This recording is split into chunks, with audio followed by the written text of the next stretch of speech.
Jelang sidang peninjauan kembali pada Rabu pekan depan, kuasa hukum Saka Tatal menyiapkan amunisi, mulai dari bukti baru hingga menghadirkan saksi ahli. Di antaranya mantan Wakapolri Ugro Seno dan mantan Kabareskrim Susno Duaji untuk mengungkap bahwa kliennya bukan pelaku pembunuhan kasus Vina.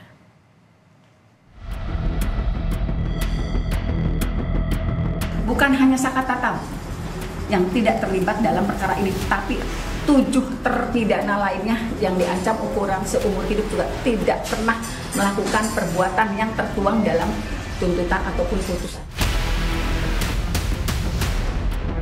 Jelang sidang peninjauan kembali Saka Tatal pada pekan depan, pihak kuasa hukum Saka Tatal telah menyiapkan sejumlah bukti atau novum baru, serta akan menghadirkan sejumlah pakar sebagai saksi ahli pada sidang 24 Juli mendatang. Di antaranya adalah psikolog forensik Reza Indragiri, mantan Wakapolri Ugro Seno, dan mantan Kabareskrim Susno Duaji. Tak hanya bertekad membawa keadilan bagi Saka Tatal, kuasa hukum pun memberikan 200 dokumen berisi bukti dan berbagai keterangan fakta persidangan sepanjang tahun 2016 kepada Otto Hasibuan yang menjadi ketua kuasa hukum 7 terpidana kasus Vina.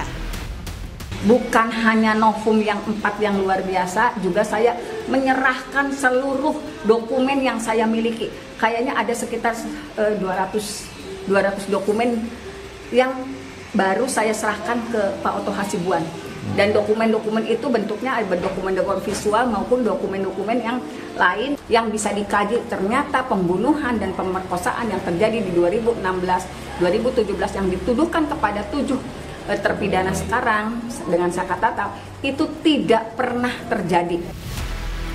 Titin meyakini dokumen berisi foto, catatan, fakta persidangan, serta keterangan terkait kasus pembunuhan Vina dan Eki bisa membantu upaya hukum PK 7 terpidana.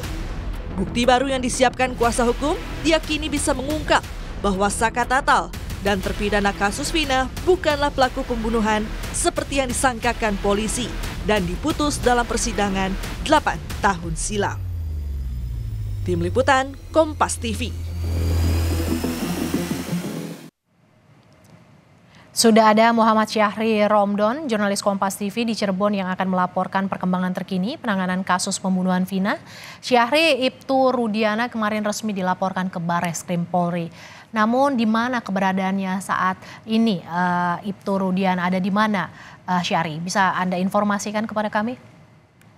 Ya, baik Mercy, selamat siang dan juga saudara. Upaya setelah kami mendengar bahwa keluarga dari terpidana bersama kuasa hukumnya melaporkan Ibtu Rudiana ke Bareskrim Mabes Polri dengan 2 dugaan. Pertama, adanya tindak kekerasan yang dilakukan Ibtu Rudiana terhadap 7 terpidana dan juga adanya keterangan kesaksian palsu yang diberikan Ibtu Rudiana pada tahun 2016 lalu.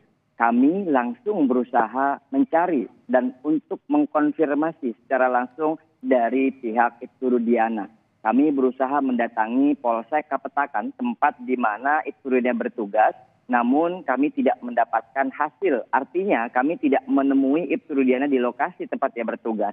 Dan berdasarkan dari jawaban beberapa petugas yang kami temui bahwa memang Ibtu Rudiana beberapa hari terakhir, terutama pasca Peggy Setiawan dibebaskan, tidak terlihat di kantor Polsek Kapetakan.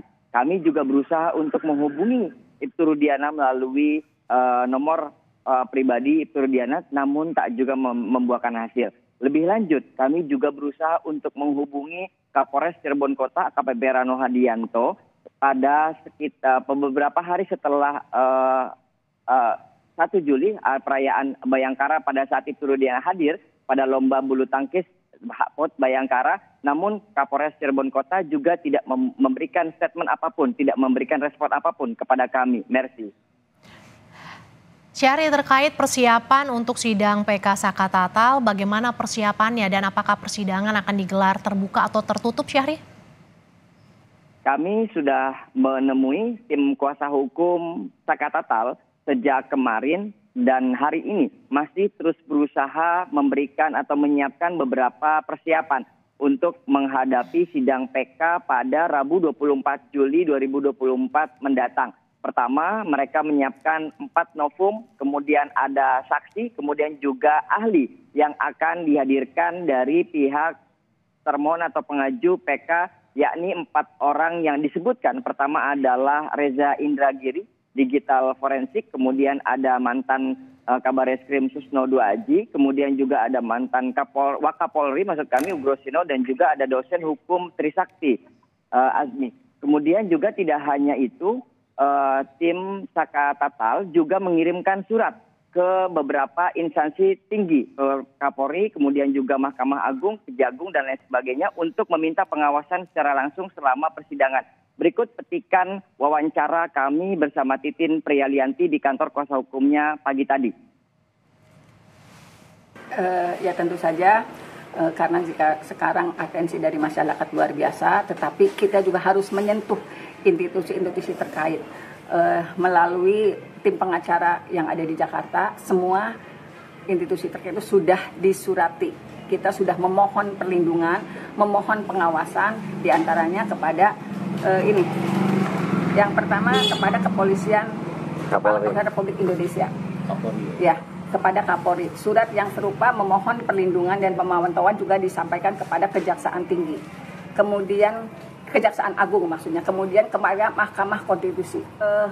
Kita betul-betul menginginkan sidang yang transparan. Fakta-fakta yang terungkap di persidangan itu terungkap dengan sebenarnya, tidak ada yang ditutup-tutupi lagi seperti peristiwa di 2016-2017 yang betul-betul tidak terpantau. Ya, secara garis besar Titin meminta 2 hal atau berharap 2 hal dari upaya pengiriman surat tersebut kepada 4 instansi negara tersebut. Pertama adalah perlindungan hukum kepada Saka Tatal yang akan menjalani sidang PK selama beberapa pertemuan atau beberapa persidangan. Dan yang kedua adalah pengawasan akan berlangsungnya sidang PK ini.